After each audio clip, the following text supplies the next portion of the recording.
Warren, first and foremost, there was I don't know whether you're aware of this.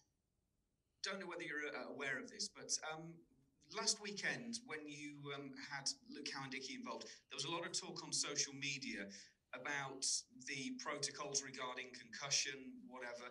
Can you just speak to us regarding the protocols that players have to come through? Because a lot of people were questioning how a player seemingly spark out can then be on the bench and come on and play again 7 days later.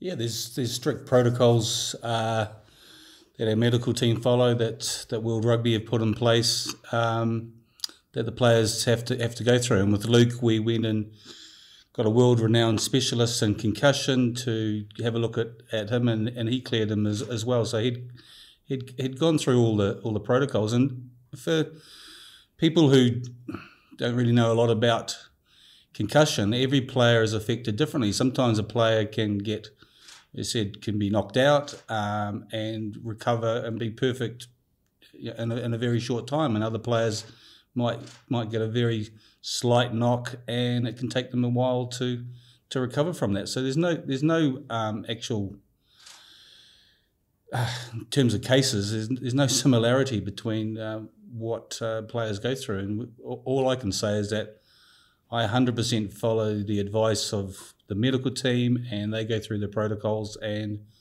when a player's past fit, then I think he's considered for selection. So I can tell you there's definitely no pressure from the rugby side, and if he's not right, then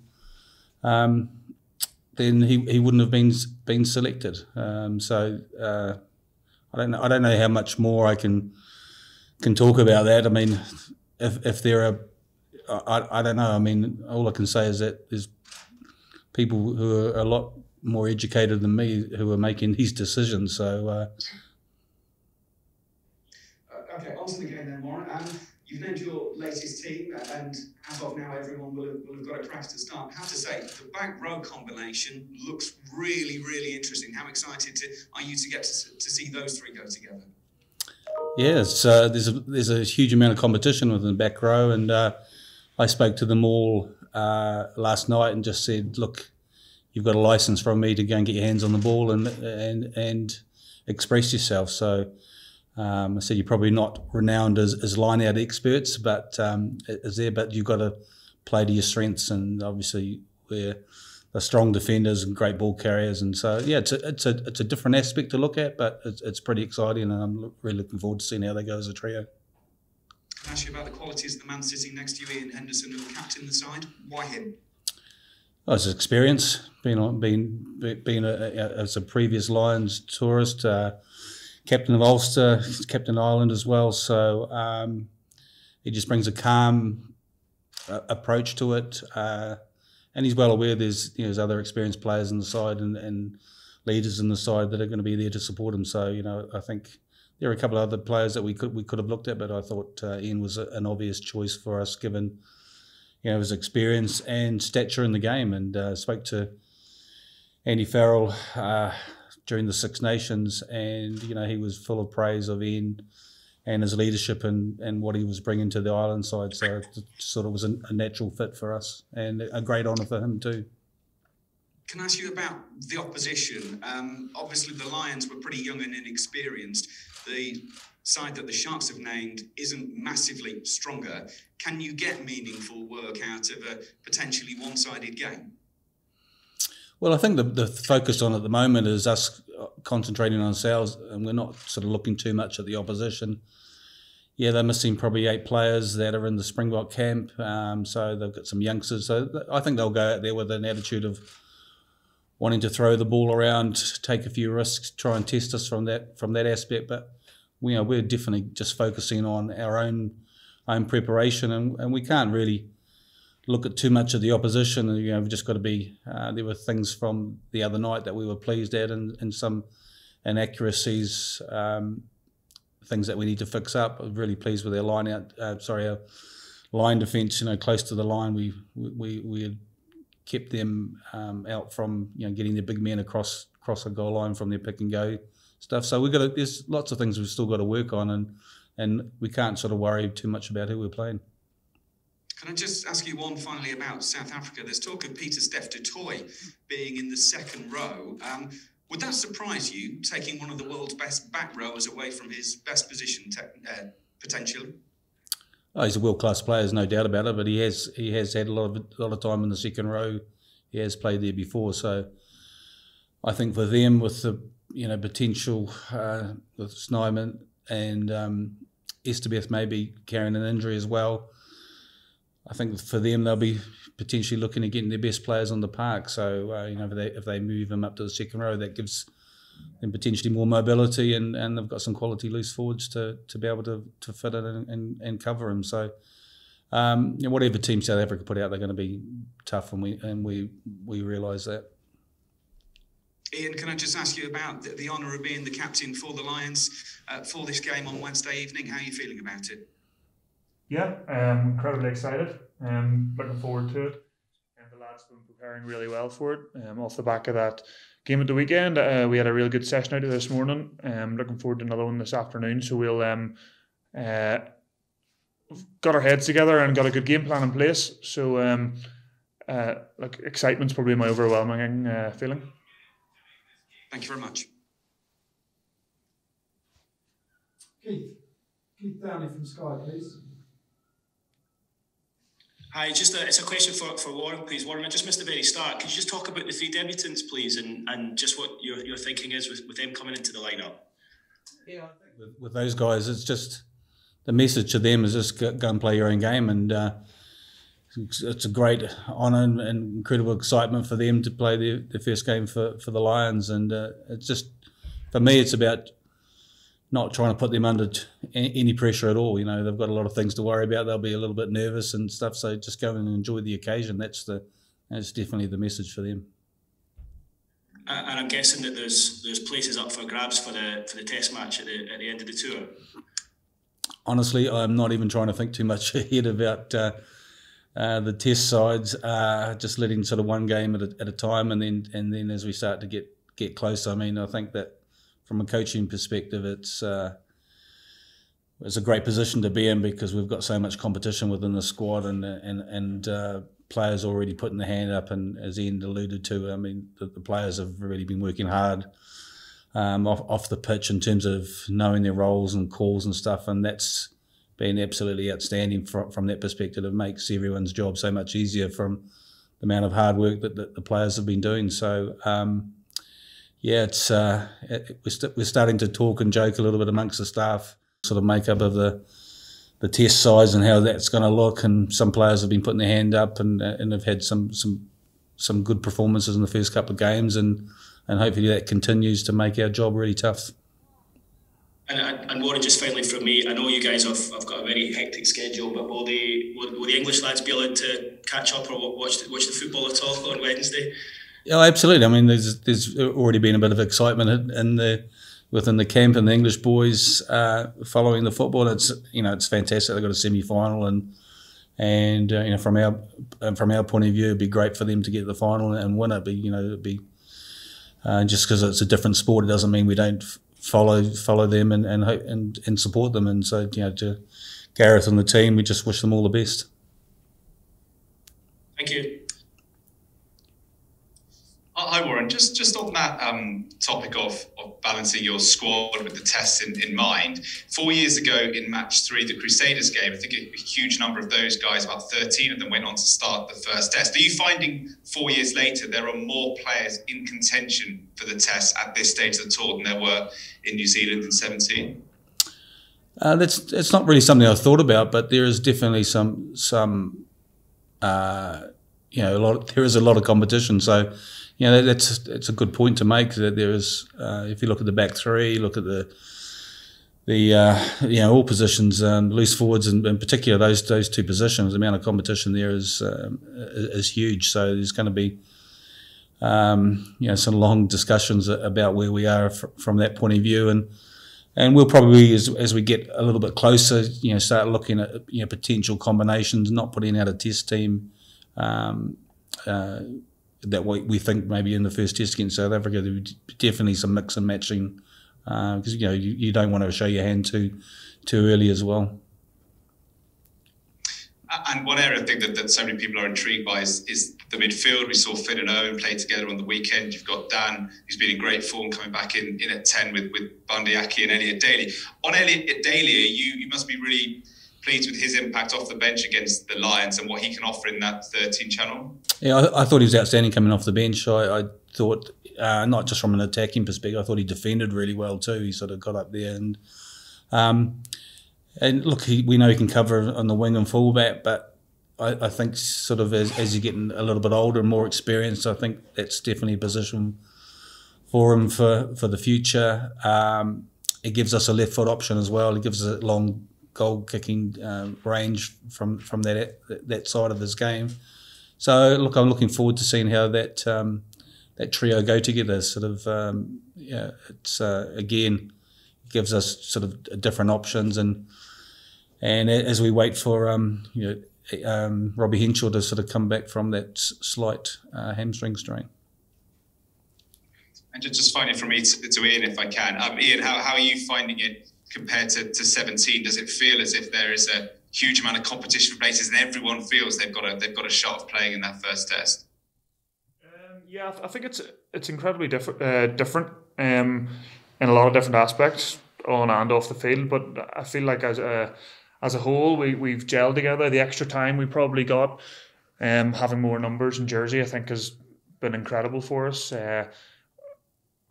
The test sort of team, if you like, that people talk about so much hasn't really come into a lot of players' thoughts. Definitely hasn't come into my thoughts really at the minute. Obviously, there's so much before then for us to consider in terms of players and getting stuff ready and ensuring you're getting your stuff right. So that for us is a fair bit down the line, and we're concentrating on what we've got right in front of us.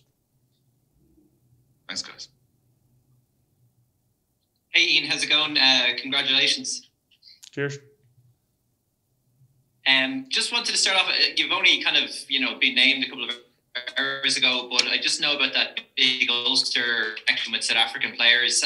Have you messaged from lads already? And is that kind of strong connection between Ulster and South Africa? A lot of lads over there through the years, and even the last few seasons as well.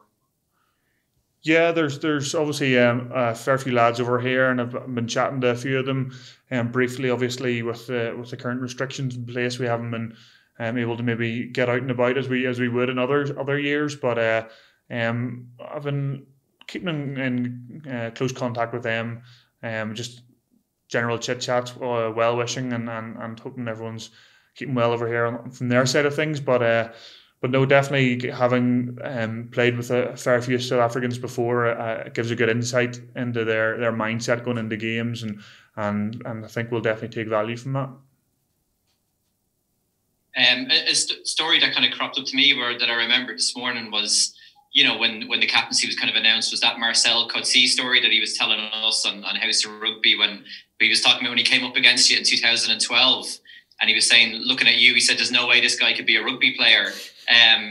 It's an incredible journey you've had as well, isn't it? Like it's just a great culmination of, look at where you are 9 years later now as well.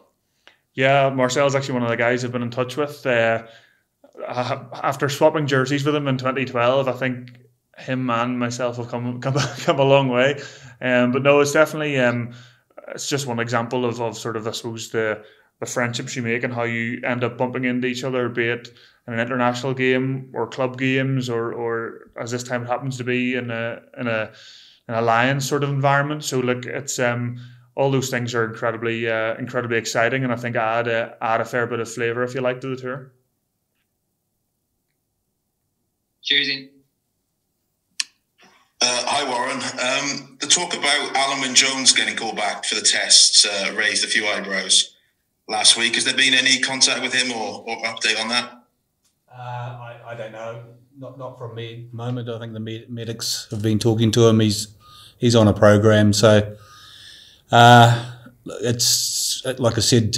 Made some comments about it that it may be unlikely, but he's the sort of person that will do everything he can to get himself back to full fitness. The prognosis wasn't quite as bad as they first thought. So, but all I can say is, look, it's a dislocated shoulder, and so it takes a lot of work to get something like that back. And we wouldn't even consider him unless he was 100% fit and was able to take full contact. So it's not something that we're focusing on at the moment. It's sort of to the side, and as that gets potentially closer, it's something we may consider. But it's, I mean, our whole focus is on the squad that's out here at the moment and preparing for these matches.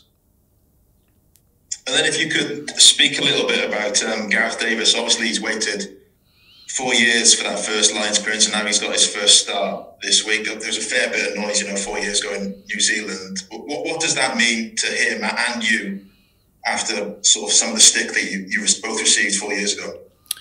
Yeah, I mean, I think the stick from 4 years ago was because we brought players in that were close, and we did the same thing in 2013, but we flew players from Argentina to come in there, and as a result of that, I mean, they didn't quite get up to speed because they were still suffering from jet lag and having to travel all that distance. So, we made a different decision 4 years ago. Yeah, and there was some criticism.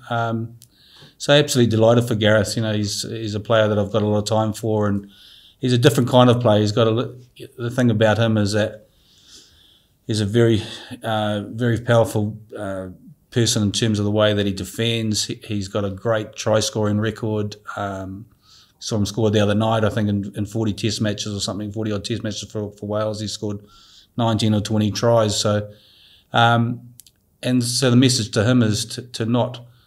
I think all our 3 nines are different, and so to play to his strengths, and he, like I said, he does bring different strengths to the game. He gets off the line defensively, puts the opposition teams under a lot of pressure, and he's got the ability to run some great lines and support lines, and like I said, scores tries. So to go out there and play his own game and play to his strengths. Cheers, Warren. Hi, Warren. I just wondered if you could clarify something you said just now to Chris Jones when he was asking about how 4 years ago there were 13 of the test team playing together by game 3. You said you said to him you don't want to show your hand too early. Does that mean that in either of the games at the end before the test matches, so the Stormers game or the South Africa A game, you won't be using that as like a dress rehearsal for what you see as your test team? The assumption is that the test team would come together in one of those games, but you say that is that a misapprehension? It's just a misapprehension. I mean, I didn't even know that stat, so that was by mistake.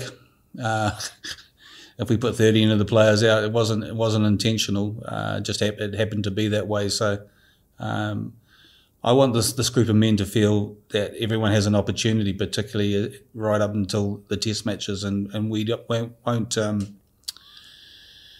won't be sort of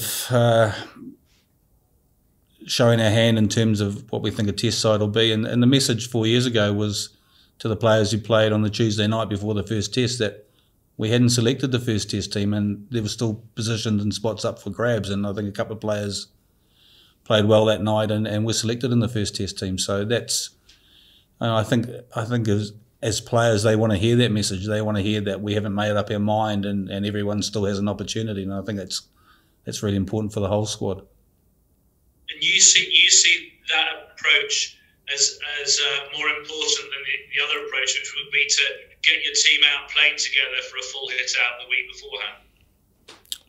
I don't think there's any right or wrong way to look at it. Like I said, we'll potentially look at maybe the week before what we think some of the combinations may look like and mix and match a little bit. So, yeah, I don't think there's, like I said, there's not any right way of doing it.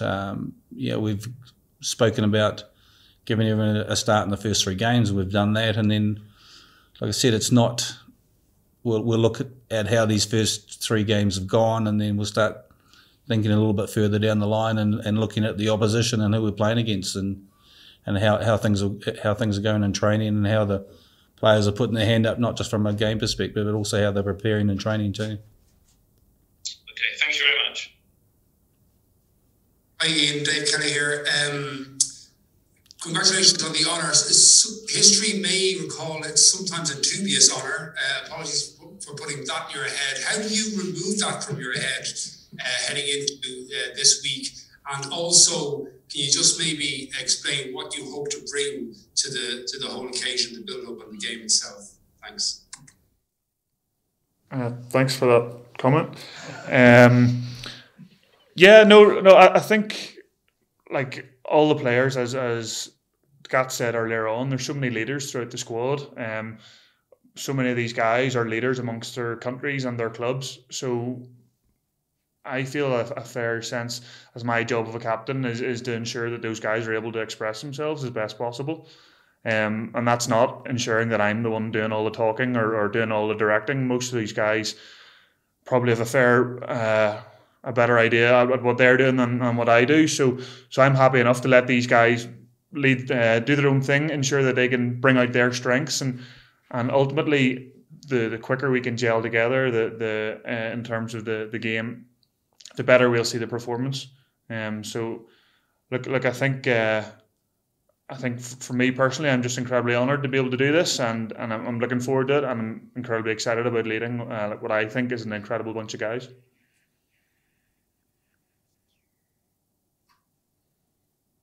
Yeah. Hi, Warren. Can I just go back to a comment you made earlier about telling some of the loose forwards to go play their own game? Is that the message to the guys in the backs as well? And how do you balance that message with making sure people don't go off script because they're all sort of desperate to make an impression? Yeah, what I mean by that is that if you look at those players, they're very strong defenders and they're exciting ball carriers, and they've all got footwork and stuff, and that's kind of what I meant by that. Sometimes you get a different balance in a loose forward trio where you're picking a line-out specialist, someone plays a little bit tighter, maybe hits more rucks and that, and so these players all have pretty similar attributes. I mean, some of them they're going to have to mix and match a bit with making sure they do the graph work, but like I said, is the message was make sure to all these players you play to your strengths. Kind of, we don't want to pigeonhole them, and we want to give players the opportunity and to play to their strengths. And for some, it's getting hands on the ball and using that ability. Other players, are very strong at the breakdowns, really strong from a defensive perspective, Gatland and turning the ball over and stuff. So yeah, it's not. Don't read too much into that. It's just kind of like saying they've got a license to go and be positive in the way they play, but ensuring that we'll also sort of stay within our structures and systems and things. And as the game loosens up, there will be opportunities for them. Thanks very much, everyone. Thank you, gents. Cheers. Thanks, guys.